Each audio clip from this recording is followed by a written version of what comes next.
ಹಿಂದೂ ಕಾರ್ಯಕರ್ತ ಸುಹಾಸ ಶೆಟ್ಟಿ ಹತ್ಯೆ ವಿಚಾರವಾಗಿ ಭಾಳಷ್ಟು ಮಂಗಳೂರಿನಲ್ಲಿ ಅನೇಕ ಘಟನೆಗಳಿಗೆ ಸಾಕ್ಷಿ ಆಗ್ತಾ ಇರ್ತಕ್ಕಂಥದ್ದು. ಈ ಹಿಂದೆ ಪ್ರವೀಣ್ ನೆಟ್ಟಾರು ಹತ್ಯೆ ಕೂಡ ಆಗಿತ್ತು.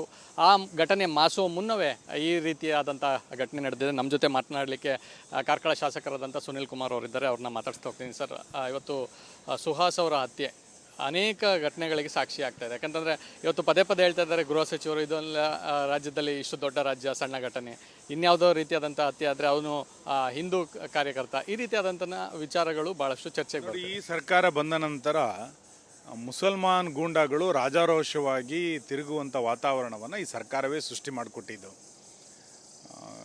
ಈ ಘಟನೆ ನಿನ್ನೆ ಸುಹಾಸನ ಶೆಟ್ಟಿಯ ಹತ್ಯೆಯ ಘಟನೆಗಳನ್ನು ನೀವು ಅವಲೋಕನ ಮಾಡಿದಾಗ ಜನ ಬಿಡದಂಥ ಪ್ರದೇಶದಲ್ಲಿ, ಜನದಟ್ಟಣೆ ಇರುವಂಥ ಪ್ರದೇಶದಲ್ಲಿ ಏಕಾಏಕಿ 15 ಜನ ಮಾರಕಾಸ್ತ್ರಗಳನ್ನ ಹಿಡ್ಕೊಂಡು ಬಂದು ಹತ್ಯೆಯನ್ನು ಮಾಡ್ತಾರೆ ಅಂತಂದರೆ ಇದ್ಯಾವುದೋ ತಕ್ಷಣದಲ್ಲೇ ನಡೆದಂಥ ಘಟನೆ ಅಂತ ಅನಿಸೋದಿಲ್ಲ. ಇದರ ಹಿಂದೆ ಭಾಳ ದೊಡ್ಡ ಪ್ರಮಾಣದ ಪಿತೂರಿ ಇದೆ, ಇದರ ಹಿಂದೆ ಷಡ್ಯಂತ್ರ ಇದೆ, ಇದೊಂದು ಪೂರ್ವಯೋಜಿತ ಅನ್ನುವಂಥದ್ದು ಸ್ಪಷ್ಟ ಇದೆ. ಇದು ಪೂರ್ವಯೋಜಿತ ಆಗಲಿಕ್ಕೆ ಕಾರಣ ಏನು ಅಂತ ಕೇಳಿದರೆ, ಈ ಸರ್ಕಾರ ಜಿಹಾದಿ ಶಕ್ತಿಗಳಿಗೆ ಪರೋಕ್ಷವಾಗಿ ಪ್ರತ್ಯಕ್ಷವಾಗಿ ಬೆಂಬಲವನ್ನು ಕೊಡ್ತಾ ಇದೆ ಮತ್ತು ಒಂದು ಮೃದು ಧೋರಣೆಯನ್ನು ತಗೊಂಡಿದೆ ಅಂತ. ಆ ಕಾರಣಕ್ಕೆ ಈ ರೀತಿಯಾದ ಘಟನೆಗಳು ಕರ್ನಾಟಕದಾದ್ಯಂತ ನಡೀತಾ ಇದೆ. ನಾನು ಇದನ್ನು NI ತನಿಖೆಗೆ ಆಗ್ರಹಿಸ್ತೇನೆ. ಏಕೆಂದರೆ ಪೂರ್ವಯೋಜಿತ ಕೃತ್ಯ ಅನ್ನೋದು ಸ್ಪಷ್ಟ ಆಗಿರುವಂಥ ಸಂದರ್ಭದಲ್ಲಿ ಪೂರ್ವಯೋಜಿತ ಅನ್ನುವಂಥದ್ದು ನೆನ್ನೆಯ ವಿಡಿಯೋಗಳು ನೋಡಿದಾಗ ಜಗಜ್ಜಾಹಿರ. ಪೊಲೀಸ್ ಇಲಾಖೆ ಗೊತ್ತಿರಲಿಲ್ವಾ? ಕರ್ನಾಟಕದ ಪೊಲೀಸರು ಏನು ಮಾಡ್ತಾಯಿದ್ರು, ಮಂಗಳೂರಿನ ಪೊಲೀಸರು ಏನು ಮಾಡ್ತಾಯಿದ್ರು? ಹಾಗಾಗಿ ಕರ್ನಾಟಕದ ಪೊಲೀಸರ ಮೇಲೆ ನಮಗೆ ವಿಶ್ವಾಸ ಇಲ್ಲ, ಅದರಲ್ಲೂ ವಿಶೇಷವಾಗಿ ಈ ಸರ್ಕಾರದ ಮೇಲೆ ವಿಶ್ವಾಸ ಇಲ್ಲ ನಮಗೆ. ಆ ಹಿನ್ನೆಲೆಯಲ್ಲಿ ಇದನ್ನು NI ತನಿಖೆಗೆ ಕೊಡಬೇಕು, ಇದರ ಹಿಂದೆ ಇರುವಂಥ ಎಲ್ಲ ಬೇರುಗಳನ್ನು ಪತ್ತೆ ಹಚ್ಚಬೇಕು ಅಂತೇಳಿ ನಾನು ಆಗ್ರಹಿಸ್ತೇನೆ. ಅನೇಕ ಹಿಂದೂ ಪರ ಸಂಘಟನೆಗಳು ಕೂಡ ಧ್ವನಿಯಾಗಿ ನಿಲ್ತಿದ್ದಾವೆ. ಸೊ ಪ್ರವೀಣ್ ಏನು ಈ ರೀತಿಯಾದಂಥ ಘಟನೆ ಮತ್ತೆ ನಡಿಬಾರ್ದು, ಸುಹಾಸ್ ಶೆಟ್ಟಿ ಆದಂಥ ಒಂದಷ್ಟು ಘಟನೆಗಳು ಮತ್ತೆ ಮರುಕಳಿಸಬಾರ್ದು. ಯಾಕಂದ್ರೆ ಪದೇ ಪದೇ ಯಾವತ್ತೂ ಕೂಡ ಹಿಂಸೆಯನ್ನು ಪ್ರಚೋದಿಸಲೇ ಇಲ್ಲ. ಆದರೆ ಇಲ್ಲಿರುವಂಥ ಕೆಲವು ಶಕ್ತಿಗಳು ನಿರಂತರವಾಗಿ ಶಾಂತಿಯನ್ನು ಕದಡುವಂಥ ಪ್ರಯತ್ನವನ್ನು ಮಾಡ್ತಾನೆ ಇದ್ದಾರೆ.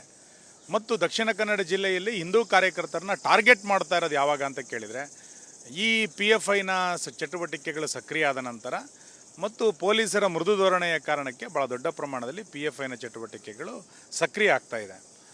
ಇದಕ್ಕೆ ಸಮಾಜ ಜಾಗೃತರಾಗಲೇಬೇಕಾದಂಥ ಅನಿವಾರ್ಯತೆ ಇದೆ. ಇದನ್ನು ಒಟ್ಟು ಸಮಾಜವಾಗಿ ನಾವು ಇದನ್ನು ಎದುರಿಸಲೇಬೇಕು, ಅದನ್ನು ಎದುರಿಸ್ತೇವೆ. ಯಾರು ಹತ್ಯೆ ಆಗಿದ್ದಾರೆ ಆ ಕುಟುಂಬದ ಜೊತೆಗೆ ನಾವೆಲ್ಲರೂ ಕೂಡ ಇದ್ದೇವೆ.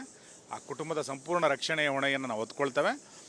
ಇನ್ನು ಈ ರೀತಿಯಾದ ಘಟನೆ ಆಗದಂತೆ ಎಚ್ಚರಿಕೆಯನ್ನು ಸರ್ಕಾರವೂ ವಹಿಸಬೇಕು, ಸಮಾಜವೂ ಕೂಡ ವಹಿಸಬೇಕಾಗಿದೆ.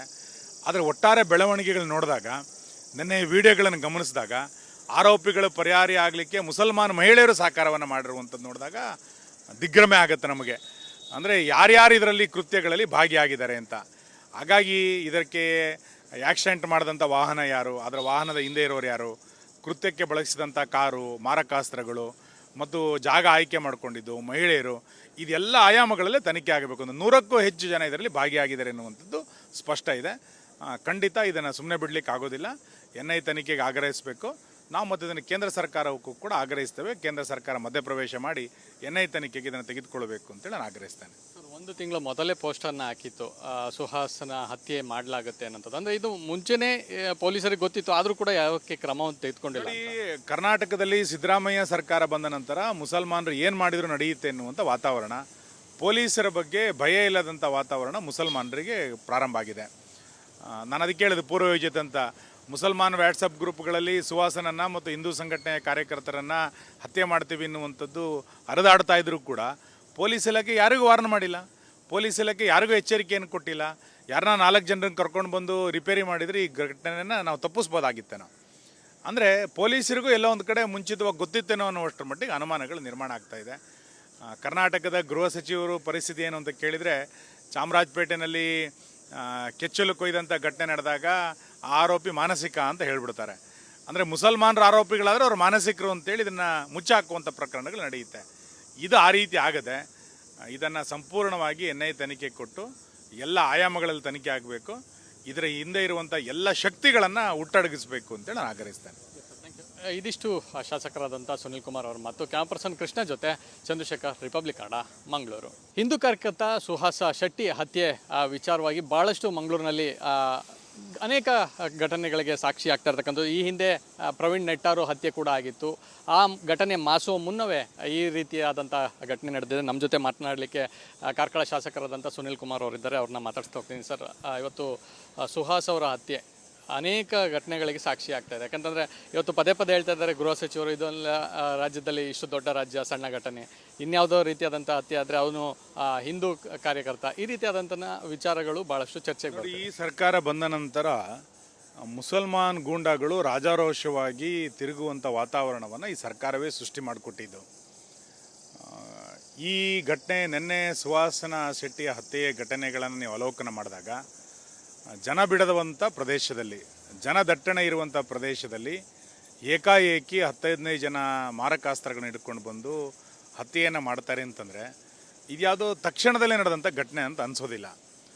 ಇದರ ಹಿಂದೆ ಭಾಳ ದೊಡ್ಡ ಪ್ರಮಾಣದ ಪಿತೂರಿ ಇದೆ, ಇದರ ಹಿಂದೆ ಷಡ್ಯಂತ್ರ ಇದೆ, ಇದೊಂದು ಪೂರ್ವಯೋಜಿತ ಅನ್ನುವಂಥದ್ದು ಸ್ಪಷ್ಟ ಇದೆ.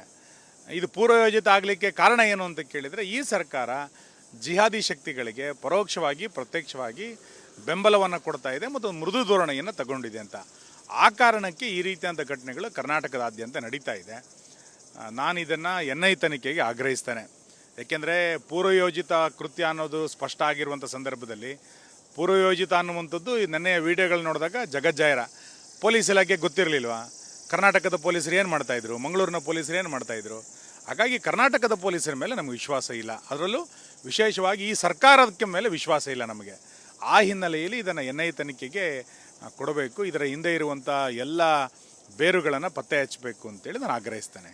ಅನೇಕ ಹಿಂದೂ ಪರ ಸಂಘಟನೆಗಳು ಕೂಡ ಧ್ವನಿಯಾಗಿ ನಿಲ್ತಿದ್ದಾವೆ. ಸೊ ಪ್ರವೀಣ್ ಏನು ಈ ರೀತಿಯಾದಂಥ ಘಟನೆ ಮತ್ತೆ ನಡಿಬಾರ್ದು, ಸುಹಾಸ್ ಶೆಟ್ಟಿ ಆದಂಥ ಒಂದಷ್ಟು ಘಟನೆಗಳು ಮತ್ತೆ ಮರುಕಳಿಸಬಾರ್ದು. ಯಾಕಂದ್ರೆ ಪದೇ ಪದೇ ಯಾವತ್ತೂ ಕೂಡ ಹಿಂಸೆಯನ್ನು ಪ್ರಚೋದಿಸಲೇ ಇಲ್ಲ. ಆದರೆ ಇಲ್ಲಿರುವಂಥ ಕೆಲವು ಶಕ್ತಿಗಳು ನಿರಂತರವಾಗಿ ಶಾಂತಿಯನ್ನು ಕದಡುವಂಥ ಪ್ರಯತ್ನವನ್ನು ಮಾಡ್ತಾನೆ ಇದ್ದಾರೆ.